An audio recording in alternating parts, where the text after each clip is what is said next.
الرحمن الرحیم من یؤت الحکمۃ فقد اوتی خیرا کثیرا صدق اللہ مولانا العظیم وصدق رسولہ النبی الکریم الرؤوف الرحیم اللہم نور قلوبنا بالقرآن وزین اخلاقنا بالقرآن وادخلنا الجنة بالقرآن ونجنا من النار بالقرآن قال اللہ تعالی وتبارک فی شان حبیبہ مخبرا وآمرا ان اللہ وملائکتہ یصلون علی النبی یا ایھا الذین آمنوا صلوا علیہ وسلموا تسلیما صلاۃ والسلام علیک یا رسول اللہ وعلی آلک واصحابک یا محبوب رب العالمین۔ تمام حمد و ثنا تعریف و توصیف اللہ جل مجدہ الکریم کی ذات بابرکات کے لیے جو خالق کائنات بھی ہے اور مالک شش جہات بھی۔ اللہ جل وعلا کی حمد و ثنا کے بعد حضور نبی اکرم شفیع امم رسول محتشم نبی مکرم اللہ کے پیارے امت کے سہارے رب کے محبوب دانائے غیوب مالک رقاب امم فخر عرب و عجم والی کون و مکان سیاہ لا مکان سید انس و جان سرور لالا رخاں نیر تاباں سر نشین مہوشاں ماہ خوباں شہنشاہ حسینہ تتمہ دوراں سر خیل زہرہ جمالا جلوہ صبح ازل نور ذات لم یزل باعث تکوین عالم فخر آدم و بنی آدم نیر بطہا رازدار ما اوہا شاہد ما تغا صاحب علم نشرہ معصوم آمنہ احمد مجتبہ حضرت محمد مصطفیٰ صلی اللہ علیہ وسلم کے حضور ناز میں اپنی عقیدتوں ارادتوں اور محبتوں کا خراج پیش کرنے کے بعد عالی مرتبت ذی وقار محتشم سامعین السلام علیکم ورحمۃ اللہ وبرکاتہ۔ مولا کائنات سیدنا علی المرتضیٰ رضی اللہ تعالی عنہ حضور کے سکے چچا جناب ابو طالب کے فرزند ارجمند ہیں۔ عمر میں حضور سے 30 سال چھوٹے ہیں۔ اللہ تعالیٰ نے حضور علیہ السلام کو جب اعلان نبوت کا ارشاد کیا تو جن خوش نصیب لوگوں نے سب سے پہلے اسلام قبول کیا ان میں نمایاں نام حضرت مولا کائنات سیدنا علی المرتضیٰ کا ہے۔ اس وقت ان کی عمر صرف 10 سال تھی۔ بچوں میں سب سے پہلے اسلام قبول کرنے کا شرف انہیں نصیب ہوا۔ آقا کریم علیہ السلام کے چچا زاد بھائی تھے، لیکن ایک موقع پہ حضور نے ان کو ارشاد کیا انت اخی فی الدنیا والآخرہ، اے علی تو میرا دنیا میں بھی بھائی ہے اور آخرت میں بھی بھائی ہے۔ حضرت مولا کائنات کو حضور علیہ السلام نے مختلف جنگوں میں شرکت کا اعزاز بخشا۔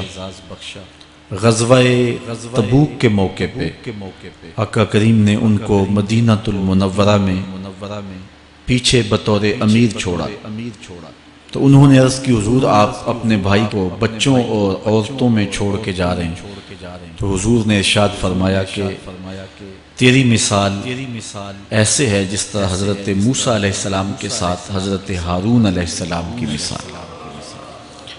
حضرت مولا کائنات کو حضور نے یمن کا حاکم اور امیر بنا کر بھی بھیجا تھا، اور ان کے ساتھ رشتے کی گہرائی یہاں تک ہی نہ رہی بلکہ حضور نے اپنی لاڈلی صاحبزادی حضرت سیدہ فاطمہ الزہرا رضی اللہ تعالی عنہا کا نکاح بھی حضرت علی المرتضیٰ سے ہی کیا۔ ہجرت کی رات اپنے بستر پہ انہیں لٹایا۔ آقا کریم علیہ السلام نے ان کے لیے بہت سارے اعزازات قائم کیے، اور ان کے فضل و شرف میں بہت ساری احادیث ہیں جو کتب احادیث میں موجود ہیں۔ حضرت زر بن حبیش رضی اللہ تعالی عنہ روایت کرتے ہیں کہ میں نے مولا کائنات سیدنا علی المرتضیٰ سے سنا، وہ فرماتے ہیں کہ رسول کریم نے میرے بارے میں ارشاد کیا کہ اللہ یحبنی الا مومن ولا یبغضنی الا منافق، کہ علی تیرے ساتھ مومن کے علاوہ کوئی محبت نہیں کرتا اور منافق کے علاوہ تیرے ساتھ کوئی بغض نہیں رکھتا۔ حضرت علی المرتضیٰ فرماتے ہیں کہ اگر میں کسی مومن کی ناک پر تلوار بھی ماروں تو وہ میرے ساتھ بغض نہیں رکھ سکتا، اس لیے کہ میرے رسول نے فرمایا، اور اگر میں کسی منافق کے سامنے دنیا کے سارے خزانے ڈھیر کر دوں وہ میرے سے پھر بھی محبت نہیں کر سکتا۔ حضرت مولا کائنات رضی اللہ تعالی عنہ اللہ اور اس کے رسول کے محبوب تھے۔ غزوہ خیبر کے موقع پہ حضور نے ارشاد فرمایا، حضرت سہل بن سعد سے روایت مروی ہے، لَعُوتِيَنَّ هَذِهِ الرَّايَةَ غَدًا رَجُلًا يَفْتَحُ اللَّهُ عَلَى يَدَيْهِ يُحِبُّ اللَّهَ وَرَسُولَهُ وَيُحِبُّهُ اللَّهُ وَرَسُولُهُ۔ فرمایا کہ یہ کل میں اس شخص کے ہاتھ میں پرچم دوں گا کہ جو اللہ اس کے رسول سے پیار کرتا ہے اور اللہ اس کا رسول اس سے پیار کرتے ہیں، اور اللہ اس کے ہاتھوں سے فتح عطا کرے گا۔ کہتے ہیں اگلے دن ہر شخص کے سینے میں دل مچل رہا تھا کہ حضور ہمارا انتخاب کریں اور جھنڈا ہمیں عطا کر دیں، لیکن فرماتے ہیں کہ حضور نے ارشاد فرمایا، این علی بن ابی طالب، علی بن ابی طالب کہاں ہے؟ تو ہم نے عرض کی کہ حضور ان کی آنکھوں میں آشوب ہے، فرمایا انہیں بلاؤ۔ بلایا گیا تو حضور نے اپنا لعاب دہن مولا علی کی آنکھوں میں لگا دیا، بیماری دور ہو گئی، اور پھر حضور نے ان کے ہاتھ میں جھنڈا دیا اور اللہ نے اسی دن ان کے ہاتھوں میں فتح عطا فرمایا۔ حضرت زید بن ارقم رضی اللہ تعالی عنہ سے روایت مروی ہے، اس کو تھوڑے سے الفاظ کے فرق کے ساتھ حضرت برا بن عازب نے بھی روایت کیا، ترمذی میں یہ حدیث ہے، اور یہ کسی ایک صحابی سے مروی نہیں ہے، اس حدیث کی شہادت 30 صحابہ نے دی۔ بعض علماء نے لکھا ہے کہ یہ حد تواتر تک پہنچتی ہے، اور یہ صحیح ترین حدیث ہے۔ 30 صحابہ نے یہ حدیث حضور علیہ السلام سے سنی اور اس کی گواہی دی۔ حضرت زید بن ارقم رضی اللہ تعالیٰ عنہ روایت کرتے ہیں کہ حضور نے ارشاد فرمایا، من کنت مولاہ فعلی مولا، جس کا میں مولا ہوں اس کا علی مولا ہے۔ حضرت عمران بن حسین روایت کرتے ہیں کہ حضور نے مولا کائنات سیدنا علی المرتضیٰ کے بارے میں ارشاد کیا، ان علی منی وانا منہ وہو ولی کل مومن، علی مجھ سے ہے اور میں علی سے ہوں، اور وہ ہر مومن کا ولی ہے۔ حضرت ام سلمہ کہتی ہیں کہ میں نے حضور سے سنا، ارشاد فرماتے تھے، لا یحب علی منافق ولا یبغضہ مومن، علی سے منافق پیار نہیں کرتا اور مومن بغض نہیں رکھتا۔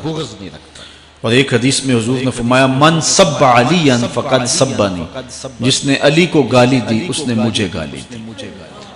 حضرت مولا کائنات رضی اللہ تعالی عنہ کے حوالے سے ایک فرمان سن لیجئے اور میں اپنے مضمون کی طرف آتا ہوں۔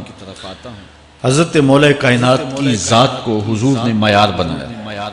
مسند امام احمد بن حنبل میں روایت ہے، مشکات میں روایت ہے، نہج البلاغہ میں اور باقی کتابوں میں، کہ حضرت علی المرتضیٰ فرماتے ہیں کہ حضور نے مجھے دیکھ کر کے کہا کہ اے علی، تیری مثال حضرت عیسیٰ علیہ السلام کی ہے کہ ان کی وجہ سے ان کے معاملے میں آ کے 2 لوگ برباد ہوئے۔ ایک وہ لوگ جنہوں نے اتنی محبت کی کہ ان کو ابن اللہ، اللہ کا بیٹا کہہ دیا، وہ بھی برباد ہو گئے، اور دوسرا گروہ وہ کہ جنہوں نے ان کے ساتھ بغض رکھا اور ان کی ماں پہ تہمت لگائی، وہ بھی برباد ہو۔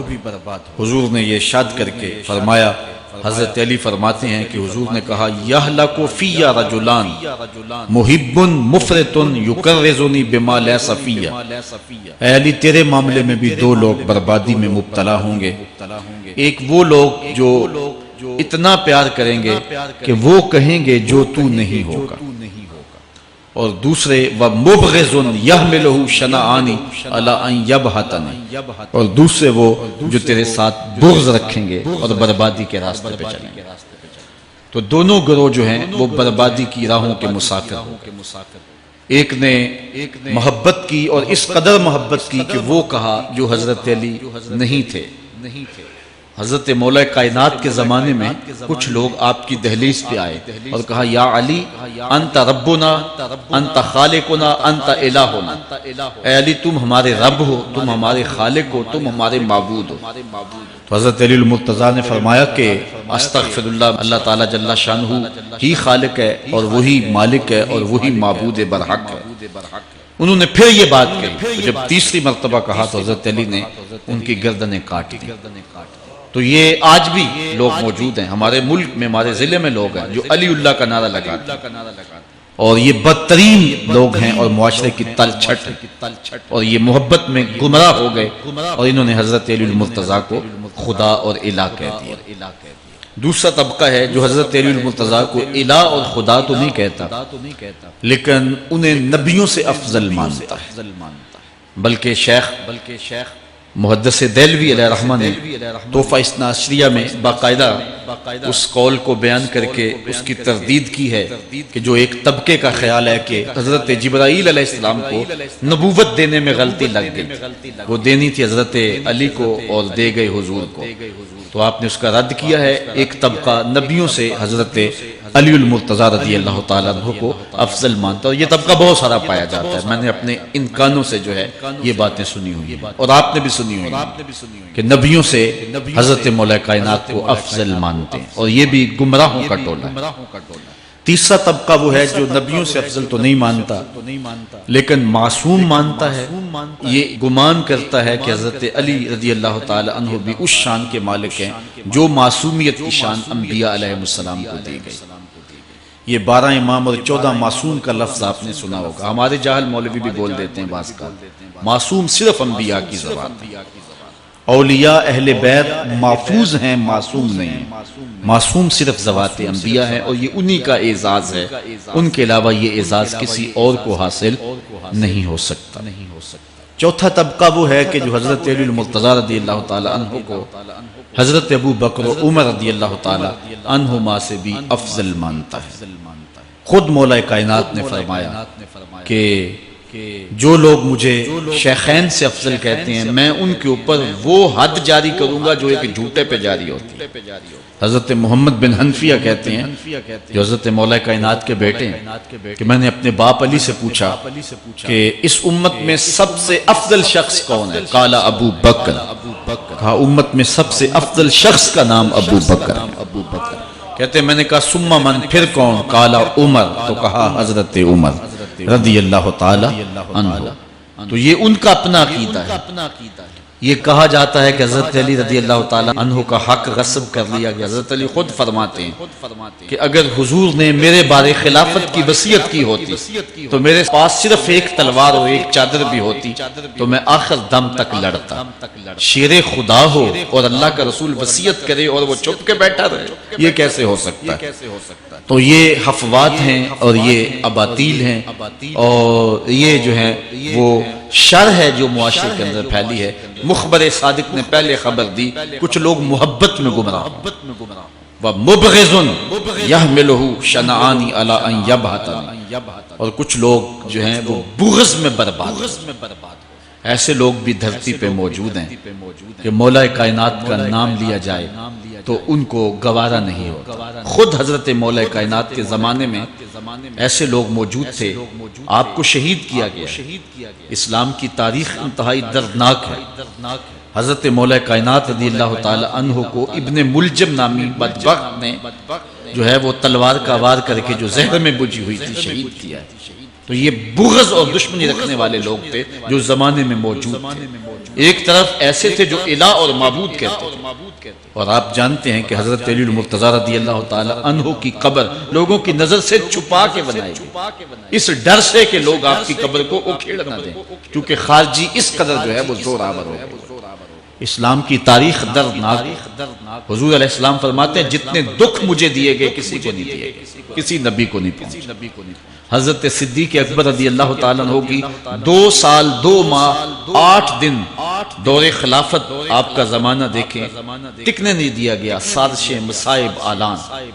حضرت سیدنا عمر رضی اللہ تعالیٰ عنہ کو شہید کیا گیا، حضرت عثمان غنی رضی اللہ تعالیٰ عنہ پہ 40 دن پانی بند رکھا اور پھر انہیں شہید کیا، حضرت مولا کائنات شہید کیے، حضرت امام حسن کو زہر دیا گیا، حضرت امام حسین کو بچوں کے سامنے ذبح کر دیا گیا، حضرت امام اعظم ابو حنیفہ کی وفات جیل میں ہوئی، امام احمد بن حنبل کے بدن پہ اتنے کوڑوں کے نشان تھے کہ جب قمیض اٹھاتے تھے تو ہر جگہ کوڑوں کے نشان ہی نظر آتے۔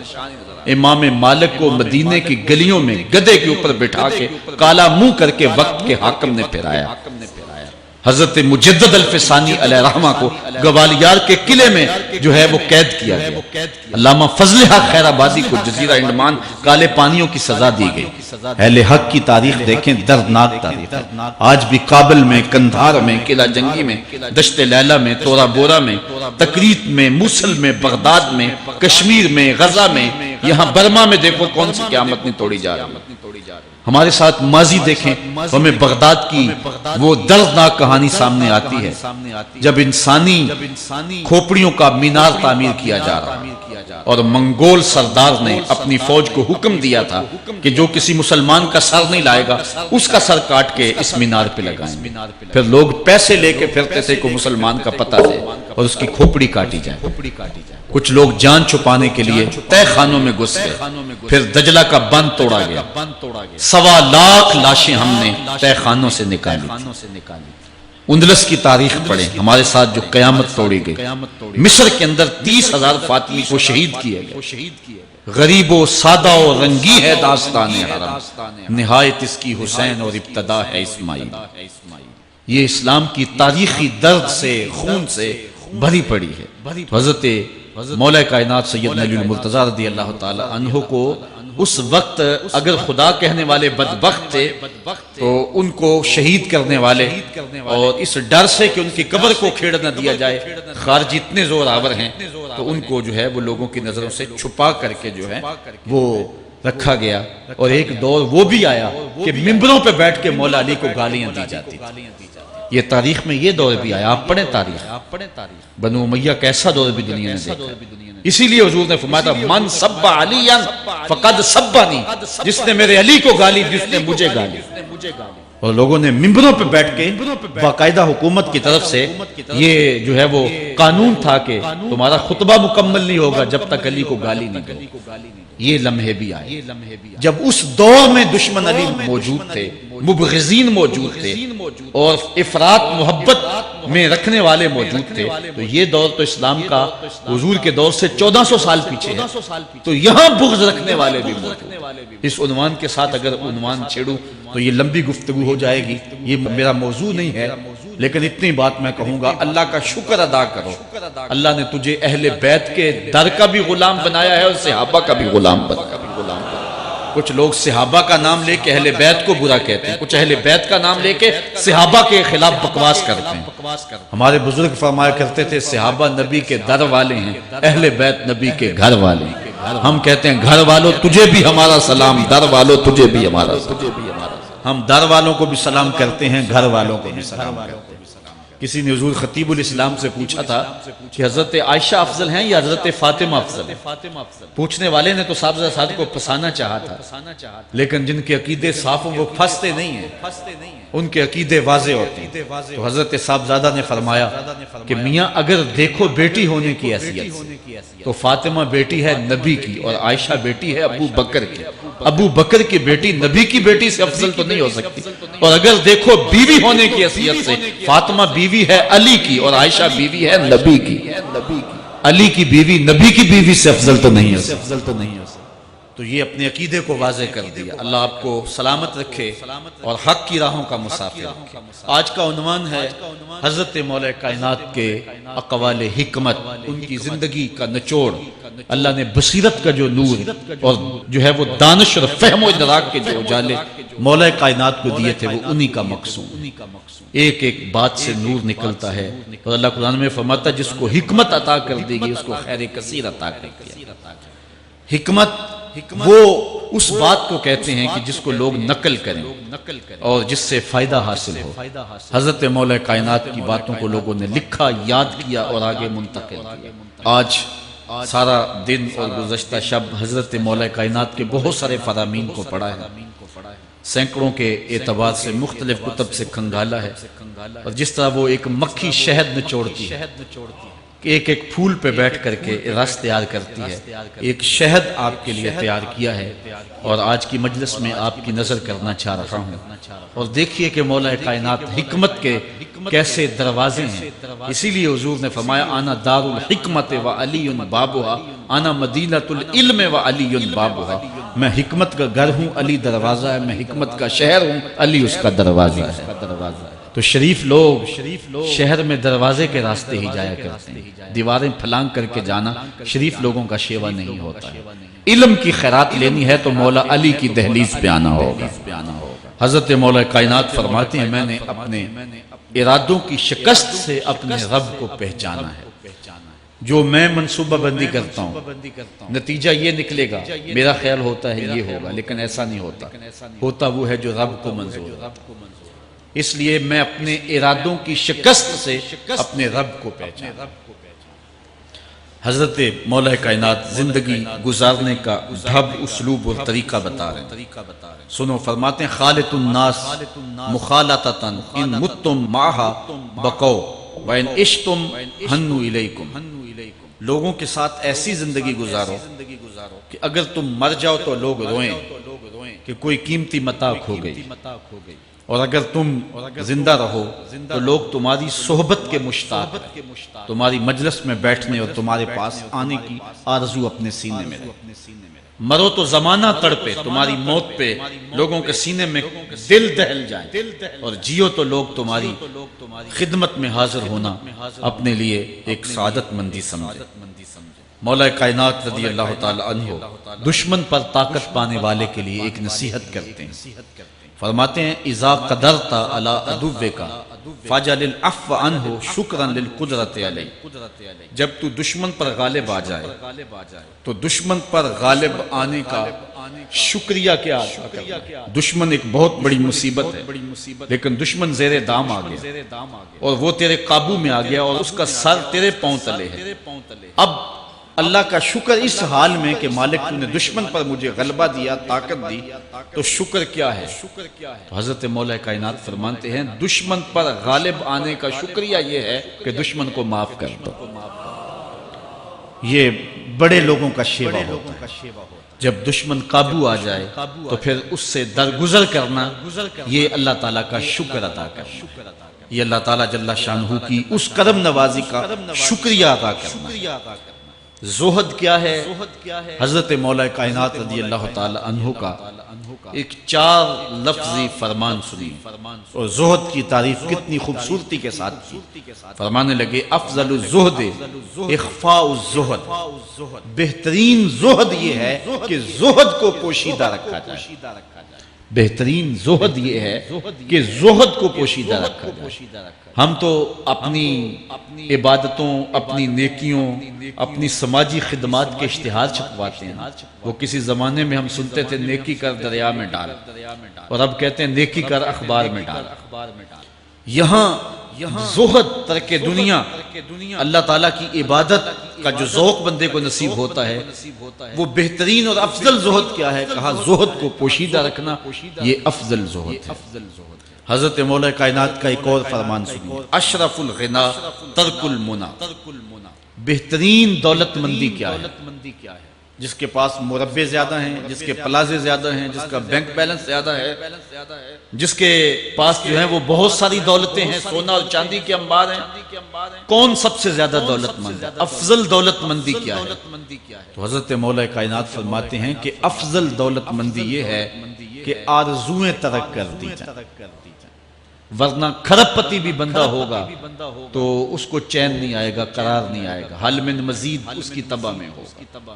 چونکہ آنکھیں نہیں رجتی پیٹ بھر جاتا ہے آنکھیں نہیں بھرتی کوزائے چشم حریصاں پر نشد تا صدف کانے نشد پر در نشد اس لیے حضرت مولا کائنات فرماتے ہیں بہترین غنا اور دولت مندی کیا ہے کہ بندے کی آرزویں ختم ہو جائیں اقبال کہتا ہے تیری دعا ہے کہ ہو میری آرزو پوری تیری دعا ہے کہ ہو میری آرزو پوری میری دعا ہے کہ تیری آرزو بدل جائے میری دعا ہے کہ تیری آرزو بدل جائے تو یہ بہترین غنا ہے کہ بندے کی آرزویں مختصر ہو جائے ورنہ انسان جس حالت میں بھی ہو وہاں مطمئن نہیں ہوتا کروڑ پتی ارب پتی کو دیکھتا ہے ارب پتی کھرب پتی کو دیکھتا ہے کھرب پتی اپنے سے آگے دیکھتا ہے اس لیے جب آرزویں مختصر ہوں گی تو بندہ جس حالت پہ بھی ہوگا راضی ہوگا اور بندہ اپنی حالت پہ راضی ہو جائے تو یہ اللہ کی رضا کا سبب ہے حضرت مولا کائنات کا ہی ایک قول ہے جو اللہ کے عطا کردہ تھوڑے رزق پہ راضی ہو گیا اللہ تعالیٰ قیامت کے دن اس کے تھوڑے عملوں پہ راضی ہو جائے یہ اللہ کی کرم نوازیوں کے رنگ حضرت مولا کائنات کی ایک اور حکمت آمیز بات سنیں فرما رہے ہیں سیئات تسوء کا خیر عند اللہ من حسنت توجب کا وہ برائی جو تجھ کو پریشان کر دے دکھی کر دے اذیت میں مبتلا کر دے وہ گناہ جو تیرے ضمیر پہ بوجھ بن جائے تو اپنے آپ کو حقیر سمجھنے لگ جائے چھوٹا سمجھنے لگ جائے گناہگار سمجھنے لگ جائے جس برائی سے تجھے دکھ پہنچے وہ اس نیکی سے بہت اچھا ہے وہ تیرا برائی کرنا جو تجھے تکبر میں مبتلا کر جس نیکی سے تو متکبر ہو جائے انسان کو انسان نہ سمجھے مخلوق کو کیڑے مکوڑے سمجھے اپنے سجدوں پہ ناز کرے ان سجدوں سے وہ برائی بہتر ہے جو تیرے اندر عجز پیدا کر دے تیرے اندر نرمی پیدا کر دے تیرے اندر جو ہے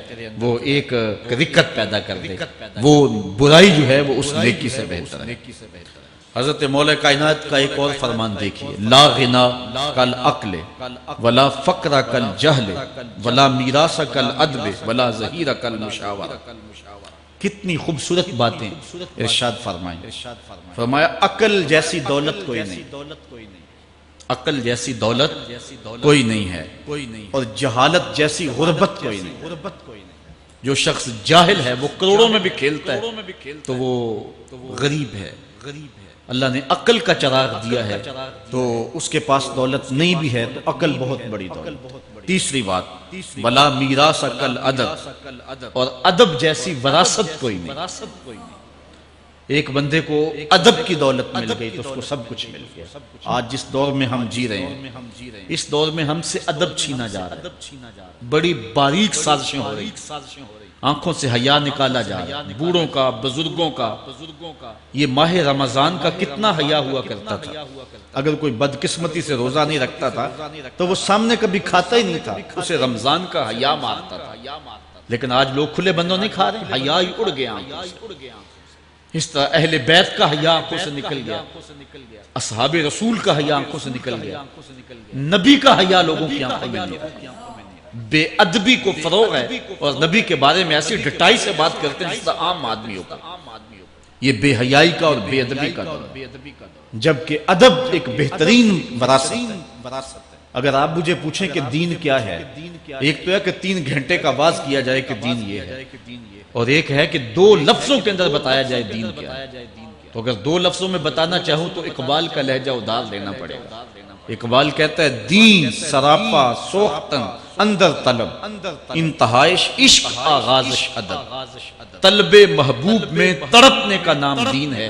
ادب سے شروع ہوتا ہے عشق پہ ختم ہو جاتا ہے جس دین میں ادب نہیں ہے وہ دین نہیں چاہے صحابہ کا ادب نہیں چاہے اہل بیت کا ادب نہیں چاہے انبیاء کی زوات کا ادب نہیں چاہے والدین کا ادب دین نام ہی ادب تو یہ دولت اس وقت چھینی جا رہی ہے اور بڑی تیزی کے ساتھ قوم کے اندر بے ادبی کو فروغ دیا جا رہا ہے نئی نسل کی حفاظت کریں اپنی اولاد کو محفوظ کر لیں ان کے عقیدوں کی صحت کا التزام کریں کہیں ایسا نہ ہو کہ ان کی زبان لمبی ہو جائے اور ولیوں پر نبیوں پر اور حضور علیہ السلام کے اصحاب پر اور حضور کی آل پر وہ زبانیں تان کھولیں اور جس کو جو ہے وہ استنجے کا بھی پتہ نہیں ہے، وہ انبیاء کے علم پہ گفتگو کر، شرم نہیں آتی کس کا علم تول رہے ہو، کس کی ذات کو ناپ رہے ہو، ڈٹھے ورق قرآن دے پھول سارے، تیری شان جیا نہیں کوئی ہو ڈٹھا، تیری شان دا کرے مقابلہ جیڑا انہوں عاشقاں اصلی چور ڈٹھا، کوئی نور آکھے کوئی بشر آکھے،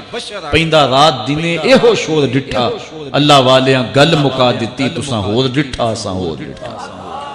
تم نے پتہ نہیں کس کو دیکھا ہے جو سکی بیٹی کو بھی نہیں بخشوا سکتا، گلا پھاڑ پھاڑ کے کہا جاتا ہے نبی سکی بیٹی کو نہیں بخشوا سکتا۔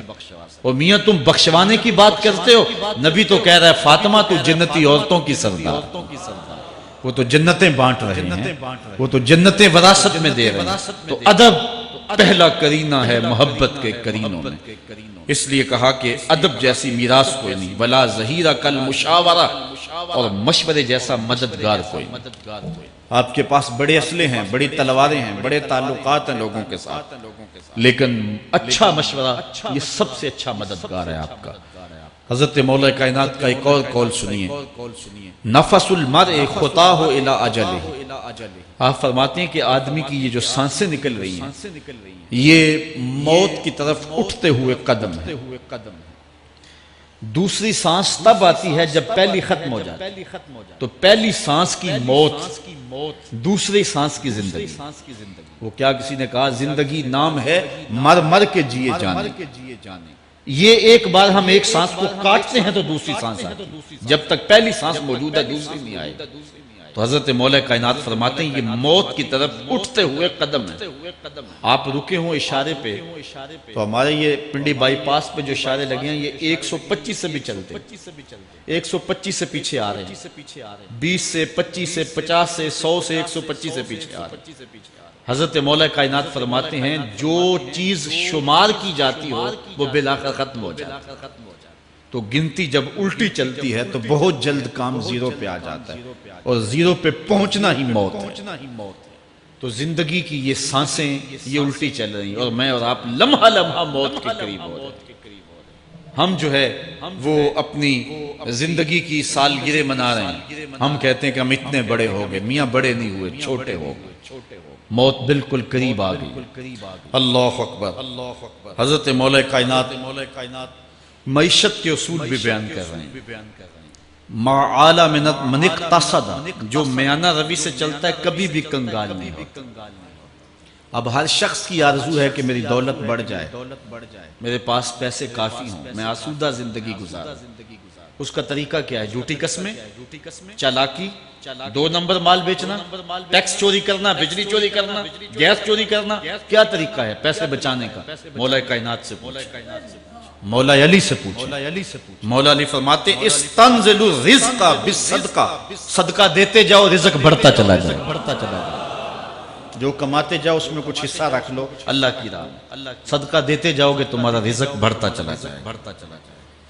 اچھا حضرت مولا کائنات کا ایک اور قول دیکھیے اور اس کا حسن دیکھیے، من ظن بک خیرا فصدق ظنہ، جو تیرے بارے میں اچھا گمان کرے تو اس کے گمان کو سچائی کر دے۔ تو وہ نہیں ہے جو کوئی تیرے بارے میں گمان کر رہا ہے، لوگ تجھے اچھا سمجھتے ہیں، تو اچھا نہیں ہے، تو تو اچھا بن جا تاکہ لوگوں کا گمان ٹھیک ہو جائے۔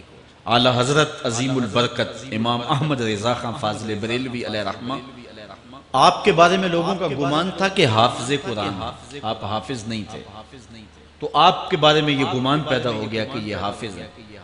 تو رمضان کا موسم آیا تو کسی نے کہا حضرت اس مرتبہ آپ ہی سنا دیں، تو اعلیٰ حضرت نے سوچا یہ میرے بارے میں اچھا گمان کرتے ہیں، چلو حافظ بانی جاتے ہیں۔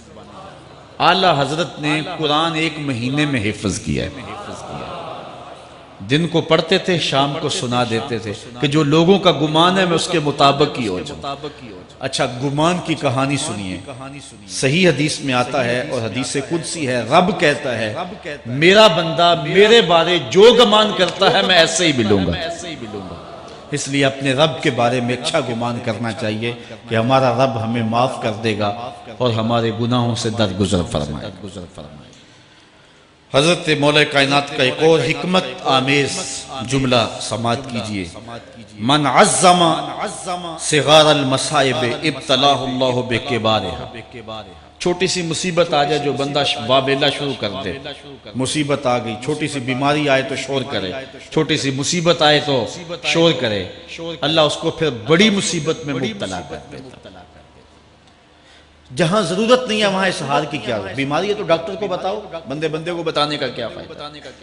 ہمارے ایک دوست ہیں کہ وہ کہتے ہیں کہ پہلے اگر کسی سے پوچھتے تھے نا کہ کیا حال ہے تو وہ کہتا تھا شکر ہے، اور آج کسی سے پوچھے تو وہ کہتا ہے شوگر ہے۔ یعنی اللہ تعالیٰ جل شانہ نے اگر تمہیں کسی ابتلا میں مبتلا کر دیا ہے تو اس کا شور، اس کا واویلا نہ کرو۔ جو چھوٹی مصیبت پر واویلا کرے گا اللہ پھر اس کو بڑی مصیبت میں مبتلا کرتے ہیں۔ حضرت مولا کائنات کا ایک اور حکمت آمیز جملہ سماعت کیجئے، آپ فرماتے ہیں زندگی گزارنے کا گر اور طریقہ، فرماتے ہیں اذم الخالق اندکا یصغر المخلوق فی عینک۔ اگر تیری نظر میں خالق بڑا ہوگا تو پھر مخلوق چھوٹی ہو جائے۔ اگر اللہ کی عظمت کا تجھے لحاظ ہے کہ وہ بہت عظیم ہے تو پھر مخلوق کی پرواہ نہیں ہوگی۔ حضرت مولا کائنات رضی اللہ تعالیٰ عنہ فرماتے ہیں کہ ایک باندی کے ہاتھ کے اندر خنزیر کی انتڑیاں ہوں، میں دنیا کو اتنی نظر سے بھی نہیں دیکھ۔ تو یہ انسان اللہ کی عظمتوں کا اور اللہ کی شانوں کا جب لحاظ اسے ہوتا ہے تو پھر دنیا اس کی نظر میں جو ہے وہ کوئی قدر و قیمت نہیں رکھتی۔ ایک روایت میں آتا ہے جس کو اللہ نے قرآن دیا اور اس نے دنیا داروں کو دیکھا رشک کی نظر سے کہ ان کو دولت دی گئی، ان کو فلاں دیا گیا، میں تو بہت پیچھے رہ گیا۔ قد حقر ما آتاہ اللہ، اس نے اللہ کی عطا کو حقیر جانا۔ وہ میاں انہیں دولت دی گئی ہے، رب نے تجھے اپنا قرآن عطا کیا تو پھر جو ہے وہ تو حقیر تو نہیں ہے، تجھے تو اعلیٰ چیز عطا کر دی گئی ہے۔ تو جس نے اللہ کی عظمت اور خالق کی عظمت کا اقرار کیا پھر مخلوق اس کی نظر میں کوئی حیثیت نہیں رکھتی ہے۔ کن فی الفتنۃ کابن اللبون لا زہر فیرکب ولا درع فیحلب۔ جب فتنے دنیا پہ پھیل جائیں تو مولا کائنات نصیحت کرتے ہیں پھر زندگی کیسے گزارنی۔ یہ دور بھی فتنوں کا دور ہے۔ حضرت مولا کائنات فرماتے ہیں جب فتنے معاشرے میں پھیل جائیں تو پھر اونٹ کے 2 سالہ بچے کی طرح ہو جائے کہ اگر لوگ اس پہ سواری کرنا چاہیں تو وہ سواری کے قابل نہ ہو، اور لوگ اگر اس کا دودھ دونا چاہیں تو وہ دودھ نہ دے، یعنی وہ فتنے کو کسی طرح سے بھی تقویت نہ دے، اس طرح کا ہو جا جس طرح اونٹنی کا 2 سال کا بچہ ہوتا ہے۔ حضرت مولا کائنات فرماتے ہیں من حاسب نفسہ ربحا ومن غفل عنہا خاسرا ومن خاف آمنا ومن اعتبر ابصر ومن ابصر فہم ومن فہم عالم۔ فرماتے ہیں کہ جس نے اپنے نفس کا محاسبہ کیا اس نے نجات پا لی، اور جو اپنے نفس کے محاسبے سے غافل رہ گیا اس نے خسارے کا سودا کیا۔ جو اللہ سے ڈرا وہ امن پا گیا، اور جس نے زندگی سے عبرت حاصل کی اس کی آنکھوں میں روشنی آ گئی، بصیرت کا اسے نور مل گیا، اور جسے بصیرت کا نور مل گیا وہ فہم و فراست کی دولت سے مالا مال ہو گیا۔ ومن فہم عالم، اور جس کو فہم مل گیا وہی شخص عالم بن گیا۔ مختلف سیغے یاد کرنے سے عالم نہیں بنتا، فہم و فراست کا نور اگر مل جائے تو یہ ہے علم کا جمال، آخرت کی فکر رکھنے والا۔ بلکہ مولا کائنات فرماتے ہیں العلم علمان مطبوع و مسموع۔ علم 2 علم، ایک وہ ہے جو من میں راسخ ہو اور ایک وہ ہے جو کانوں تک رہتا۔ فرماتے ہیں ولا ينفع المسموع اذا لم يكن المتبوع۔ جو سنا ہوا علم نفع نہیں دیتا جب تک وہ من میں اتر نہ جائے اور باطن کے اندر روشنی نہ کر دے۔ حضرت مولا کائنات کی ایک اور نصیحت ذرا غور سے سنیے، فرمایا تمہارے سامنے نیکوکار اور بدکار برابر نہ ہو، کہ نیک بھی جو ہے وہ اسی انداز میں ہو اور برا بھی، اس کا سلوک بھی تمہارا ایک جیسا ہی ہو۔ ایسا کرنے سے نیکوں کی ہمت پست ہو جائے گی اور خطاکار اور بھی شوخ ہو جائیں گے۔ ہر آدمی کو وہ مقام دینا چاہیے جس کا وہ اپنے عمل کے اعتبار سے مستحق۔ اصل خرابی ہوئی تب ہے ہمارے آراس میں، ہماری محافل نعت میں، ہماری مجالس میں وہ لوگ مہمان خصوصی بنے جن کے پاس دولت زیادہ تھی، چاہے کردار کے لحاظ سے وہ کتنے ہی پست کیوں نہ ہو، اور جن کے پاس دولت نہیں ہے چاہے وہ کردار کے اعتبار سے جتنے مرضی بلند کیوں نہیں ہے، انہیں عزت کی مسند پہ نہیں بٹھایا گیا۔ میں نے اپنی ان آنکھوں سے گجرانوالہ کے ایک اسٹیج پہ دیکھا کہ ایک محفل نعت تھی اور ایک بوڑھا شخص سفید ریش، وہ اسٹیج پہ شوق میں کہ میں نعت خانوں کو قریب سے دیکھوں، وہ آ کے بیٹھ گیا اور منتظمین نے جو ہے وہ سیکورٹی کو حکم دیا اس بابے کو اٹھاؤ اور اس کو جو ہے وہ نیچے کرو۔ یعنی لوگوں کی قدر و منزلت ان کے دولت کے قد کے مطابق کی جاتی، جو کل شراب خانے میں مہمان خصوصی تھا آج وہ محفل نعت میں مہمان خصوصی، جو جتنا بڑا ڈاکو ہے اتنا ہی بڑا جو ہے وہ عزت پاتا ہے۔ کیوں؟ دین میں تو عزت ان کو ہونی چاہیے جو دیندار، ان اکرمکم عند اللہ اتقاکم، جو سب سے زیادہ متقی ہوگا اللہ کے نزدیک وہی عزت والا ہوگا۔ تو ایک بندے کو دنیا میں بھی عزت ہے اور مصلی اور محراب جو ہے وہ عرس اور پیر خانے میں بھی اس کو عزت ہے، تو پھر یہ حوصلہ شکنی ہے تقوی والوں کی۔ حضرت مولا کائنات فرماتے ہیں اور خطا کار اور بھی شوق ہو جائے، بلکہ ہم نے جو انداز اختیار کیا ہوا ہے، ایک شعر پڑھتے ہیں ہمارے نعت خان کہ چلو دربار نبی میں چلیں، کھوٹے سکے بھی جہاں پہ چلتے، اور پھر جو ہے وہ سارے لوگ نوٹ پھینک رہے ہوتے ہیں، شرابی بھی نوٹ پھینک رہا ہے، جوا کھیلنے والا بھی پھینک رہا ہے، جس نے رشوت سے پیسے کمائے وہ بھی پھینک رہے ہیں اور خوش ہو رہے ہیں کہ کھوٹے سکے بھی وہاں چلتے ہیں، جبکہ ان اللہ طیب ولا یقبل الا الطیب، حدیث میں آتا ہے اللہ فرماتا ہے کہ اللہ طیب ہے اور پاکیزہ کے علاوہ قبول ہی نہیں کرتا۔ من غش فلیس منا، جو ملاوٹ کرے وہ ہم سے نہیں ہے، اور یہاں کھوٹے سکے بھی چلائے جا رہے ہیں، اور پھر جتنے بھی کھوٹے سکے ہیں وہ نوٹ پھینک رہے ہیں اور ایسے ایسے پھینک رہے ہیں اور خوش ہو رہے ہیں کہ یہ تو کچھ بھی نہیں ہے، حرام سے کمائے حلال طریقے سے کمائے جس طریقے سے کمائے کوئی فرق نہیں پڑتا۔ نہیں، حضرت مولا کائنات نے زندگی کے گر سکھائے، فرماتے ہیں کہ نیکوکار اور بدکار تمہاری نظروں میں برابر نہ ہو، ایسا کرنے سے نیکوں کی ہمت پست ہو جائے گی اور خطا کار اور بھی شوق اور گناہ میں دلیر ہو جائیں گے۔ ہر آدمی کو وہ مقام دو جو عمل کے اعتبار سے اس کا مقام بنتا ہے، لیکن اس دور کے اندر تو جو حال ہو گیا ہے، بلکہ حضرت مولا کائنات اس بات کو پہلے بھام کے ارشاد فرمایا، لوگوں کا عجیب حال ہے، بدکاری کو اعلیٰ نسب کا نشان سمجھتے ہیں اور پاک دامنی کو تعجب خیال کرتے ہیں، گویا اسلام کے لباس کو الٹا پہن لیا ہے لوگ، جو رخ سیدھا ہونا چاہیے تھا اس کو الٹا کر دیا، جو الٹا ہونا چاہیے اس کو سیدھا کر دیا۔ حضرت مولا کائنات کا ایک اور قول بھی سنیے، تھوڑا سا شک بھی دین بگاڑ دیتا ہے۔ دین کے اندر شک نہیں کرنا چاہیے، دین جو ہے وہ یقین کا نام ہے۔ علامہ اقبال نے ایک بڑی خوبصورت اس وقت بات کہی تھی جب شکوک جنم لے رہے تھے کہ سن ہے تہذیب حاضر کے غلام، غلامی سے بدتر ہے بے یقین، غلامی سے بدتر ہے بے یقین۔ آج بے یقینی پھیلا دی گئی ہے معاشرے کے اندر، اور قوم جو ہے وہ بالکل جو ہے وہ یقین کی اس دولت پہ جو ہے وہ قانے نہیں ہے۔ تو فرمایا مولا کائنات نے تھوڑا سا شک بھی دین بگاڑ دیتا ہے۔ اور پھر دوسرا قول بھی سنیے، تھوڑی سی دنیا بھی آخرت برباد کرتے۔ یہاں دنیا سے مراد کیا ہے؟ دولت، کاروبار نہیں، چیز دنیا از خدا غافل بدن۔ مرشد اقبال رومی کہتے ہیں دنیا کیا ہے؟ خدا سے غافل ہو، خدا سے غافل جو شے کر دے، وہ دولت ہو، وہ کاروبار ہو، وہ بیوی ہو، وہ بچے ہوں، وہ دنیا ہے، اور دنیا تھوڑی بھی ہو آخرت کی بربادی کا سبب۔ حضرت مولا کائنات فرماتے ہیں پرہیزگاری کے سوا علم درست نہیں ہوتا، اور طمع کی موجودگی میں دین سلامت نہیں رہ سکتا۔ اگر میرے اندر لالچ ہے تو میں یہاں منبر پہ بیٹھ کے حق نہیں بول سکتا، اگر میرے اندر لالچ ہے تو میں اسمبلی میں بیٹھ کے حق نہیں بول سکتا۔